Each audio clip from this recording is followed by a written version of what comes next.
record. 3, 2, 1. Here we go. Hello and welcome to the Gonzo Experience. I am David Gonzo Milano, bringing you another great episode. Today I am interviewing. This guy is really close to home, and I mean that literally because he lives about 4 houses away from me. Mike Colyer. Mike, welcome to the show.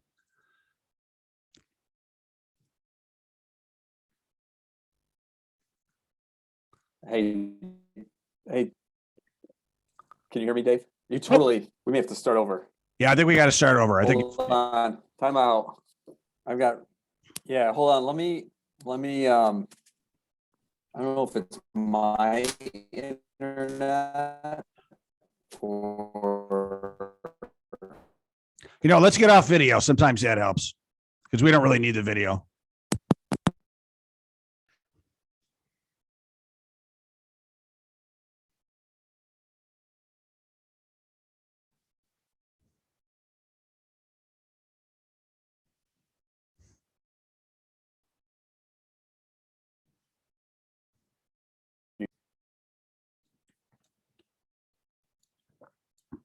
I got you back. You can hear me? All right. Yeah, but it's. Why don't we get off video? That'll save some bandwidth because like I said, I don't really use the video. I don't know what. Are you still there? I'm here. Yeah. Okay.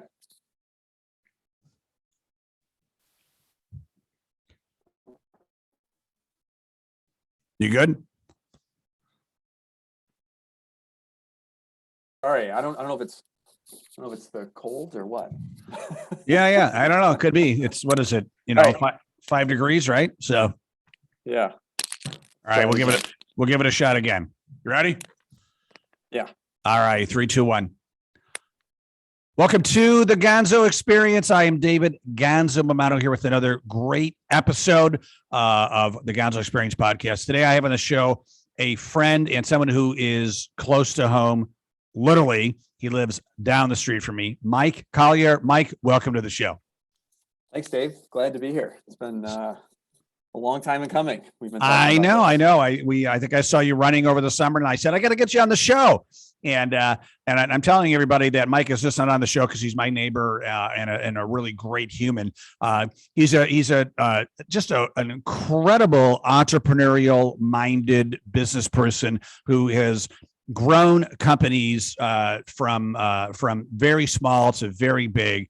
And today we're going to talk about a company where he literally started a division with, he was like the number one guy to start it. He talks about he had basically a blank piece of paper and the mothership company said, all right, Mike, go. And now over 80 employees and looking for more here in lovely Rochester, New York. So Mike, really excited to hear about your journey. Mike, give us an overview. You've been instrumental as a person coming into a company, being the CEO and really bringing it to new levels. So let's hear about your journey. And then I want to get into a little bit more about what you're doing today. Yeah, it's been quite the wild ride. So, I was born and raised in Rochester. Went to school at the University of Buffalo. Woohoo! Me too. That's right. I think go Bulls. Horns up. I think we were there similar times. I'm much older than you, Mike. Yeah, I'm not sure about that. But I worked at GE. Went through their leadership program back in the 90s. And then the last half of my career spent in the private equity world as a hired gun, fixing companies. And about 4.5 years ago, I went down the Bitcoin rabbit hole, and it blew my mind. And the more I learned about it, the more I wanted to, do it full time. And it reminded me very much of the start of the internet. And when I was in college, right, back in 95, 96, when Netscape came out, and if you wanted to get into that part of the business, you almost had to move to Silicon Valley, and I just didn't have the guts to do it at the time. And when I started learning about blockchain technology, I realized that this doesn't happen very often in a career where there's such profound new technology coming out, and I just thought it was going to change the world. And I said, what the heck, I'm going to go all in. And so I spent the last 4.5 years learning about Bitcoin, about cryptocurrencies, about mining, and it's been a wild ride. That's excellent. And so, Gonzo family here, what I'm going to ask Mike in a little while is to kind of give us a 101 of understanding cryptocurrency for those of you and still like myself trying to get our heads around it. There's a lot of money to be made in cryptocurrency. I know a lot of people have been made very rich investing in Bitcoin, et cetera. So we're definitely going to talk about that in a little while. So stay tuned for that. But Mike, I want to hear about your journey with this company. So there's a mothership company, and what's the name of that company? It's DCG. It's the Digital Currency Group. Yeah. So I'll tell you my story getting into the space, because I didn't know anything about it. Right. I just started reading about Bitcoin, and then I started investing a little bit. Realized I wasn't a good day trader, and I wanted to build something, and fell in love with the infrastructure side of cryptocurrency. So these networks are run by computers. I wanted to build out that infrastructure, and I actually found a blockchain meetup group in Buffalo, and I would drive to Buffalo every Tuesday at 8 a.m. I'd meet with I call them all kids. And I was like the old guy in the room with a notepad writing down, I didn't understand half of what they were saying. I'd go home and Google it all. And they were really helpful in terms of educating me on the space. And then wanted to get into mining, got connected to a local company. They asked me to run it. And this was 2017, 18. We kind of grew that company. And then I'm in an organization called YPO, and I knew some YPOers that had started a company called Core Scientific, and they asked me to join them. And they're the largest miner in North America now. So I helped them in the early days grow their business. And then a little over 2 years ago, I got a call from a guy named Barry Silbert, and Barry's the founder of DCG. And he was an early investor in Bitcoin. So he was buying Bitcoin when it was $5 to $10, and he bought a lot of it.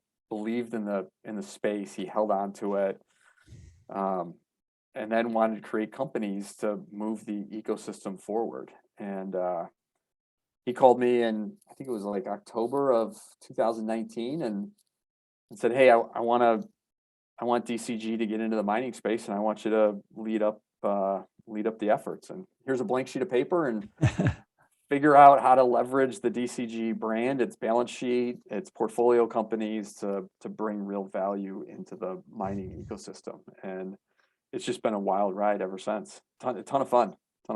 So just curious, because it sounds like you knew enough about Bitcoin to be dangerous from this group you were in Buffalo and your own research. But did you feel like you knew enough to all of a sudden be CEO of a division of a cryptocurrency company, and how did you close that gap if not? Yeah, that's a great question. So no, I mean, I still don't know everything I need to know about the space, right? It's incredibly challenging to understand. It brings in a lot of different concepts. It's been a huge education. I feel like I had to give myself a master's degree, right? A self-taught master's degree, literally from YouTube, Twitter, Reddit, just consuming information everywhere I could. Because especially 4 years ago, there wasn't a lot of really good procured educational equipment or material. Where today there's a lot of resources. So if you're interested, you can definitely go to Google and say, what is Bitcoin? And there's going to be a lot of really good material explaining how the networks work and what it is. And so it's been a constant journey, actually, Dave, of learning. And I guess from my standpoint, I went into it with the idea of being intellectually curious, right? just wanting to know more, wanting to know what this is, and not being afraid to ask questions. And I think that's one of the key things is for folks is don't be afraid to ask questions. And even in the space, I mean, it takes months to kind of figure it out. But you have to be intellectually curious, I think, to start with. Yeah, you're making me think of the book I read years ago by Patrick Lencioni called "Get Naked," and essentially it's all about like don't be afraid to be vulnerable and appear dumb by just asking questions. If you don't understand, just ask questions and learn. Because a lot of times there's 5 other people in the room that don't know what's going on, but they're afraid to ask the question. And best way to learn, right? Just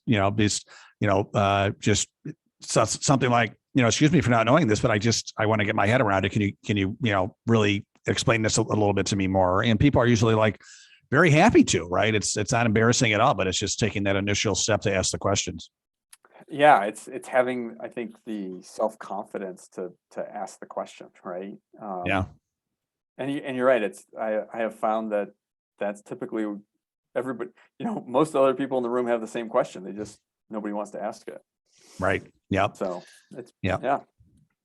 So you're sitting there with the blank piece of paper, and what are your next steps? What's going through your mind? Yeah. So for this particular case, we were trying to drive value into the North American mining ecosystem. So we, at that point in time, the miners were all cash poor, so we launched an equipment financing business. We've launched a North American mining pool.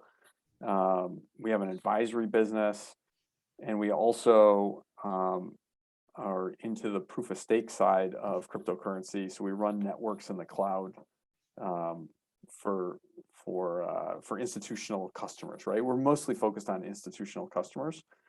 But in the beginning, it was, where are we going to focus, and then how do we get the right people on the team to go execute? And I think that's probably the most important part is the hiring process of finding people that are super passionate about the space, that are interested in it, that want to learn, and then building a culture where they can reach their fullest potential. So it's been fun. We're the first the first 2 months I was by myself, and then I hired a friend, Andrea, who I'd worked with on and off over the years.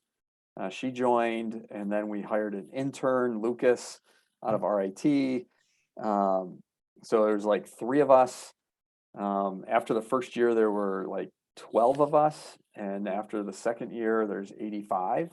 Wow. And we're looking to double in 2022. So it's super exciting to be building like a high-tech company here in Rochester. I think we are the biggest and maybe the only company in Western New York really focused on the blockchain cryptocurrency marketplace. Yeah. And so yeah, it's super exciting. It's been a lot of fun. That is awesome. What are the majority of people, like these 85 employees, like what are they doing? I know that there's probably some administrative stuff, but is there sales? Is there some specific skill set you're looking for when you're hiring the majority of these people? Yeah, so it's we're building a business, so it's across the board, right? We've got HR teams, we got finance teams, we've got business development teams, and then there's definitely a big component around software development, programming, networking, kind of the hardware side of it. Yeah. So it's definitely fairly, technical, for I'd say probably like 60% of the people on our team, but the other 40%, we have finance team, we have, HR, we've got the whole gambit. Yeah. And we're growing like crazy. I mean, yeah. Well, you said you're going to double. So another 80 to 90 employees in the next year. Is that your goal? Absolutely. Wow. Absolutely. So we're here in Rochester, New York. Do they need to be in Rochester? Are you hiring around the country? What does that look like? Both, with COVID, it's kind of opened up the world to remote work, Yeah. and people are much more comfortable with that these days. So we definitely have some folks that work remote. We are trying to build a strong base here in Rochester, and it's been super fun because we're finding people that I call them closet crypto folks that are, all night long and all weekend long, they're studying the industry and the space, and then they find out we're in town and they're like, wait, you're gonna pay me full time to work in this? Like, Right. dream come true. Yeah. So we're getting a lot of those folks. It's just amazing talent here in Western New York. Yeah, Um, we're lucky. I mean, people think of Buffalo and Rochester as, snow, and with global warming, we're getting a lot less. But, but with schools like UB, University of Buffalo, our alma mater, University of Rochester, RIT, et cetera. There's more than 20 great colleges in the area. It's such a incredible area. It's just an incredible area for knowledge, especially when it comes to tech knowledge. It's unbelievable. So we're the talent coming out of RIT and UB and Cornell, it's yeah. incredible. It's just incredible. And it's exciting to give these kids an opportunity to stay here Yeah. and work on cutting edge technology, right? So Yeah. instead of having to pick up and Yeah. pay $5,000 a month in an apartment in San Yeah. Francisco, they can live here and actually Yeah. make more money. Yep. And pay a lot less in mortgage, right? Yeah, right. They can buy a house, so it's been fun. That part has been very rewarding in terms of giving people opportunity to work in this space. Yep. Yep. Yeah. So That's incredible. So I can tell it's also been exciting for you just to build a company, which means that and I think it's naturally who you are, and then you probably learned a lot from other companies you've been with, and YPO, which is Young Presidents Organization, by the way, everybody, in case you didn't know that. But building the culture, and what are some of the things that you do to really instigate a strong culture? So for me, it's all about the people, and I think in the interview process, we are very diligent. We have lots of people interview incoming candidates, and we're looking for people that are really connected to the core why of the business, right? Where they've got a passion for what we're doing. So, like our core why, we empower decentralized networks, right? And people connect to that. Like this new economy that we're building out, this new way of doing business with decentralized infrastructure is game changing. It changes the world. It levels the playing field. It's going to redistribute wealth. It's incredibly powerful, and folks are super passionate about it. So you get folks that come in, they're passionate about what we're doing, and then we create an environment where they're allowed to push the boundaries and experiment, and it's okay to fail, and we reward success. And it's just been an incredible journey, and I gotta be, I love going to work. I love working with everybody here at Foundry. We've got a great atmosphere. We love to debate ideas, to challenge each other, and then support each other. And it's been terrific. That's great. Well, to build a company that fast and be able to, really create a great culture at the same time is very admirable. So that's great for you. So now, there's a lot of confusion for a lot of people around cryptocurrency and Bitcoin, et cetera. You say mining, and I know that most people think of like a salt miner or something, right? Right. And what does that actually mean? Like what are you guys mining for? So maybe give us a very 101. I know you could probably talk for hours just on giving an overview of everything, but maybe let us hit the ground running a little bit with understanding cryptocurrency. Yeah, so it is a tough subject to cover quickly. because it's nuanced. There's lots of different angles to this. But I would say that, these new networks that are being built out, what blockchain technology basically enables the ability to transfer value electronically without a middleman, right? So today, you're going to transfer money, you have to go through a bank. The Bitcoin network is the first application of blockchain technology, and it allows this transfer of value. So if I have Bitcoin and you want it, there's a public ledger that is on thousands or millions of or thousands of nodes around the world, that it's an agreement that I have the Bitcoin, and if you want it, I'm going to send it to you. And everybody basically writes on the ledger that now you have that Bitcoin, right? And everybody agrees that you have that Bitcoin. So it gives us this ability to transfer value electronically, and the computers are what secure the network and help process those transactions. And these decentralized networks are super powerful because anybody can participate in the network, and the network's not dependent on any one particular person or computer. So they become, it's like a computer network that can never be shut down. So the concept is super powerful. And, as you move Bitcoin around, you pay a transaction fee. Those transaction fees go back to the miners. The monetary policy of Bitcoin is dictated through software. So the miners are being paid to provide their machines to the network. And we get paid in Bitcoin every day. And that's how new Bitcoin is introduced to the system. So there's the Bitcoin application. There's other ones that I like to talk about. Maybe is like, hey, it's 2022, and your house title or your house title is still a piece of paper at the county courthouse.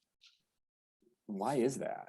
Well, it's because you can't digitize it and guarantee that that's the only digital copy. And what blockchain technology does is it enables the ability to have a digital copy or a digital version of that house title online. And everybody agrees that there's only one copy of it.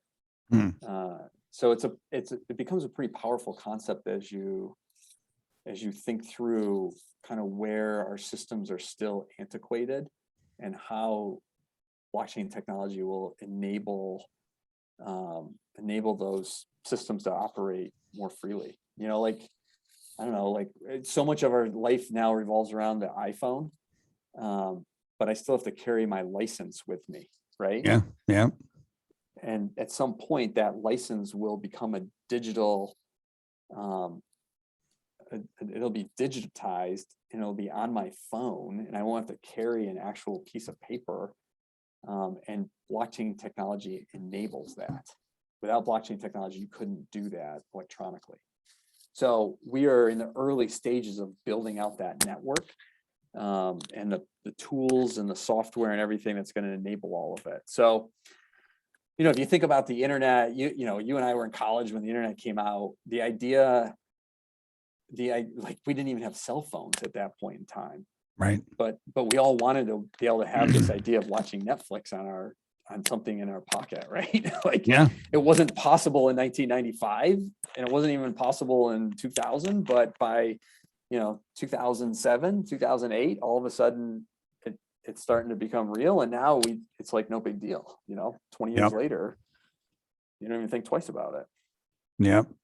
Where do you think Bitcoin's going to be in 20 years? Do you think it's going to start to surpass just the currency that we're familiar with, the way we do banking? So Bitcoin, as you dig deep into it, it's an incredibly powerful technology. It's an amazing store of value. There's only 21 million available. There's like 28 million millionaires in the world, which means not every millionaire will be able to own one Bitcoin. So I think it's going to be a very scarce asset. And it's just a way better version of gold. Like, I don't know. I don't buy gold today. If I want to store my money, I'm not buying gold. I know my kids are never going to buy gold. Right. Yeah. Yeah. Our dad's bought gold. Right. So. Yeah. Right. Like, it's, I don't know. It's kind of like people make the argument that gold's been around for 2,000 years. And it's like, yeah, well, when the car came along, people could make the argument that the horse had been around for 2,000 years, right? Or, right. Yeah. Yeah. you know, when electricity came around, the light bulb, it was like, yeah, but we've got candles. They've been here for 2,000 years. Okay, but right. this works way better. Yeah. You know, my Bitcoin, I can take it with me anywhere in the world. Nobody can stop me. Yeah. Yeah. And, you know, and we still have horses and we still have candles, but not in the same way anymore. Right. So exactly. We'll always have gold too. It's just, yeah. not going to be the, you know, the dominant store of value. Look at, there's 11, I think there's $11 trillion stored in gold. Yeah. And there's like $1 trillion stored in Bitcoin. Wow. Already. Huh? Yeah. Already. And, yeah. You know, so I think there's a lot of potential left for Bitcoin. Right. Well, so where can somebody go? You said YouTube. It's any recommended places to go where people to kind of, you know, continue their learning, start and continue? Yeah. So, you know, from a media perspective, CoinDesk is a great professional media house. They've got a lot of information up there. There's a lot of really good podcasts. So like Anthony Pompliano has, I think, one of the best podcasts on crypto. Mm-hmm. But there's a lot. I mean, there's so many resources today. You just go up and Google and you know, if anyone's trying to get you to invest, it's probably a scam. So just stay away from some of that stuff. But if you just want to learn, there's a lot of resources. And the book that I like the most to start the journey is the Bitcoin Standard.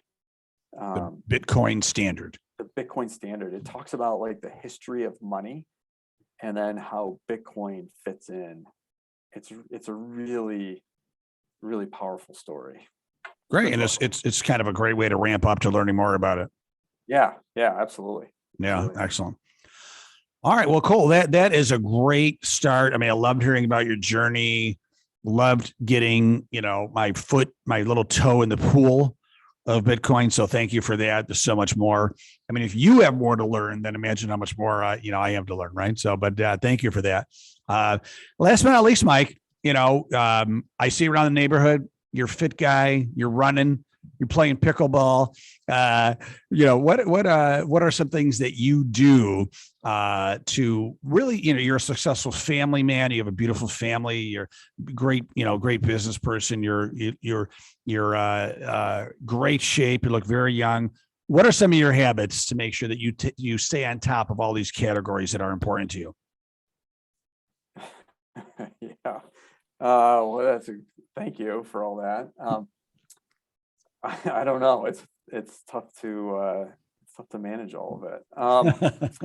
You know, I guess at the end of the day, you know, when you strip everything away, you're only left with your health, right? So, making your personal health a priority, I think, is super important, and it's so easy to take it for granted. And I struggle every day, because it requires a lot of willpower, I guess.